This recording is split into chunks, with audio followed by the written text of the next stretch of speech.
আসসালামু আলাইকুম। আপনি কি ইংরেজি কথা বলতে চাচ্ছেন?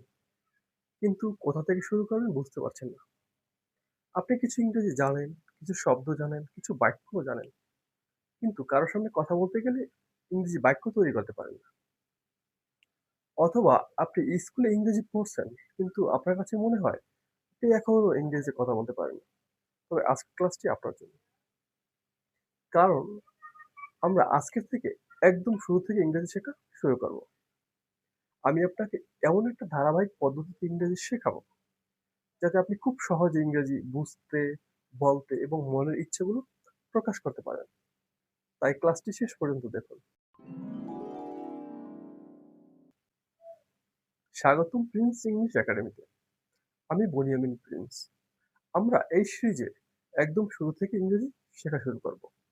ধরে নিচ্ছি আপনি একদম বিগিনার। হুম? হয়তো আপনি কিছু ইংরেজি জানেন, কিছু শব্দ জানেন, কিছু বাক্যও জানেন। কিন্তু ইংরেজিতে কথা বলতে পারেন না। কোনো সমস্যা নাই। আমরা ধাপে, ধাপে এগোবো। একটা কথা মনে রাখবেন, ইংরেজি কোনো মুখস্থ করার বিষয় নয়। এটা একটা ভাষা। তাই এটাকে আমরা ভাষার মতো করেই শিখতে হবে। তবে ইংরেজি শেখার শুরুতে একটা ভুল ধারণা দূর করি। আপনি মনে করেন, আমার গ্রামার ভালো না। তাই আমি হয়তো ইংরেজিতে কথা বলতে পারব না। আসলে ইংরেজিতে কথা বলার জন্য কোনো গ্রামারের দরকার হয় না। অর্থাৎ কোনো ভাষা শেখার জন্যই কোনো গ্রামারের দরকার হয় না।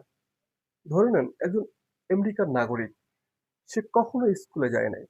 সে কখনো গ্রামারও শেখে নাই। সে কি ইংরেজিতে কথা বলতে পারে না? অবশ্যই পারে। হুম?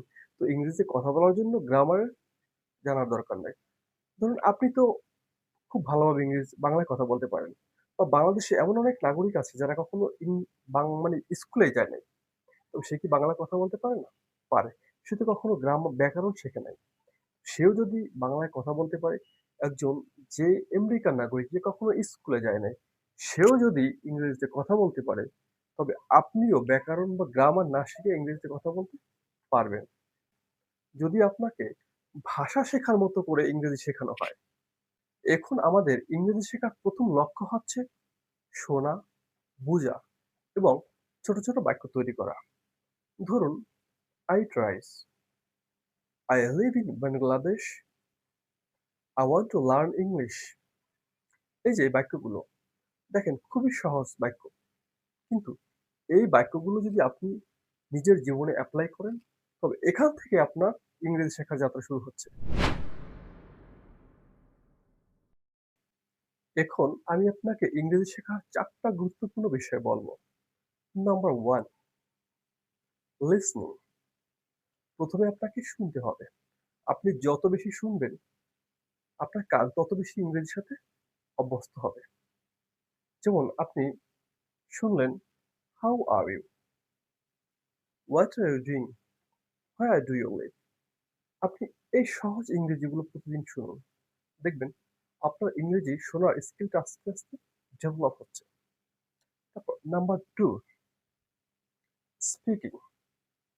আপনাকে শুধু শুনলে হবে না। আপনাকে ইংরেজি বলতে হবে। ভুল হলেও বলতে হবে। আপনাকে প্রতিদিন কিছু ইংরেজি বলতে হবে। যেমন আপনি সকালে ঘুম থেকে উঠে বলুন, "good morning, I am up. I am going to wash my face. I am going to have my breakfast." এভাবে আপনার প্রতিদিনের কাজগুলো বলার চেষ্টা করুন। তারপর নাম্বার 3, vocabulary। আপনাকে প্রতিদিন অবশ্যই কিছু vocabulary শিখতে হবে। তবে আপনাকে প্রতিদিন ৫০ টা বা ১০০ টা vocabulary শেখার দরকার নেই। আপনি প্রতিদিন মাত্র ৫ টা vocabulary শিখবেন। মাত্র ৫ টা। যেমন আপনি শিখলেন go, come, sleep, eat, nice। আপনি ধরুন এই ৫ টা ইংরেজি শিখলেন প্রতিদিন। আপনাকে তারপর এই ৫ টা দিয়ে বাক্য তৈরি করতে হবে। যেমন go, I go to school, I sleep at night, please come here। এভাবে অর্থাৎ আপনি যে ইংরেজি শব্দগুলো শিখবেন, সেই বাক্যগুলো দিয়ে আবার মানে সেই শব্দগুলো দিয়ে বাক্য তৈরি করবেন। এভাবেই ভোকাবুলারি শেখা ব্যবহারযোগ্য হবে। Number 4, practice. এই ৪ টা বিষয়ের মধ্যে সবথেকে গুরুত্বপূর্ণ বিষয় হচ্ছে প্র্যাকটিস। আপনি যত বেশি প্র্যাকটিস করবেন, আপনার ইংরেজি কথা বলার স্কিলটা তত বেশি উন্নত হবে। আপনি যতই বই পড়ুন, ভোকাবুলারি মুখস্থ করুন, যতই ভিডিও দেখুন, কিন্তু আপনাকে প্র্যাকটিস না করলে আপনার ইংরেজি স্পিকিং স্কিল কখনোই ডেভেলপ হবে না। সেজন্য আপনাকে অবশ্যই প্র্যাকটিস করতে হবে। প্রতিদিন কিছু সময় হলেও প্র্যাকটিস করতে হবে। ভুল হলেও প্র্যাকটিস করতে হবে। আজকে ভুল হবে, কালকের আবার প্র্যাকটিস করবেন। আয়নার সামনে দাঁড়িয়ে প্র্যাকটিস করবেন। তবেই দেখবেন আপনার জড়তা কেটে গেছে।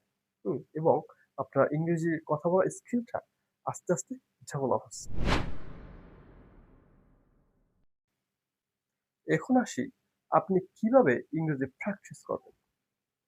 আমি আপনাকে একটা সহজ পদ্ধতি বলে দিচ্ছি। আপনার দৈনন্দিন কাজগুলো আপনি প্রতিদিন ইংরেজিতে বলবেন। যেমন সকালে ঘুম থেকে উঠে আপনি বলবেন, "I wake up in the morning. I brush my teeth. I wash my face. I take a shower." এভাবে আপনি আপনার প্রতিদিনের কাজগুলো ইংরেজিতে বলবেন। যদি আপনি এভাবে আপনার প্রতিদিনের কাজগুলো ইংরেজিতে বলেন, তবে এখান থেকে আপনার ইংলিশ স্পিকিং এর অভ্যাস শুরু করবে। এখন আপনার পালা।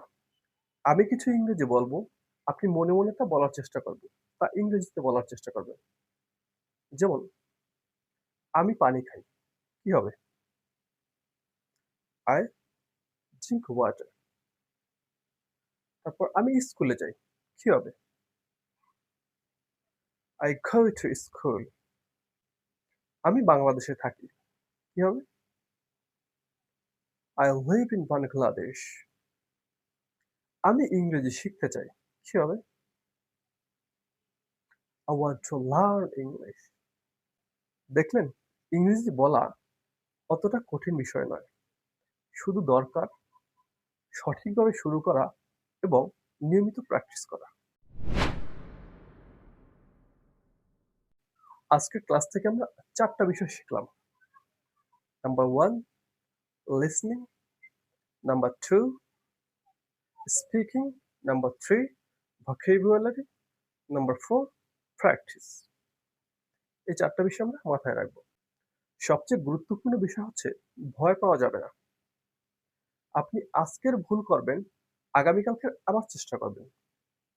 এভাবেই আপনার ইংরেজি ধীরে, ধীরে উন্নত হবে।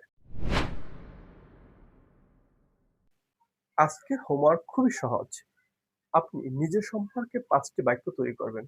যেমন আপনার নাম, আপনি কোথায় থাকেন, এভাবে নিজের সম্পর্কে ৫ টি বাক্য তৈরি করবেন এবং নিজে, নিজে দাঁড়িয়ে ওগুলো বলবেন। আজকের ক্লাসের সবথেকে গুরুত্বপূর্ণ বিষয় হচ্ছে আমরা আজকের শুধু ইংরেজি শেখার কথা বলেই শেষ করছি না। আমরা সম্পূর্ণ বিগিনার কোর্স শুরু করছি। আজকের ছিল ক্লাস 1। পরবর্তী ক্লাসে আমরা English alphabet and letter sound সম্পর্কে আলোচনা করব। কারণ ইংরেজি পড়তে, বলতে এবং উচ্চারণ করতে English alphabet and letter sound এর ভিত্তি একদম পরিষ্কার থাকা জরুরি। একটা কথা মনে রাখবেন, English is a language to use, not just a subject to study. আজকের আমরা ইংরেজি একদম শুরু থেকেই আমাদের যাত্রা শুরু করলাম। দেখা হবে পরবর্তী ক্লাসে। আল্লাহ হাফেজ।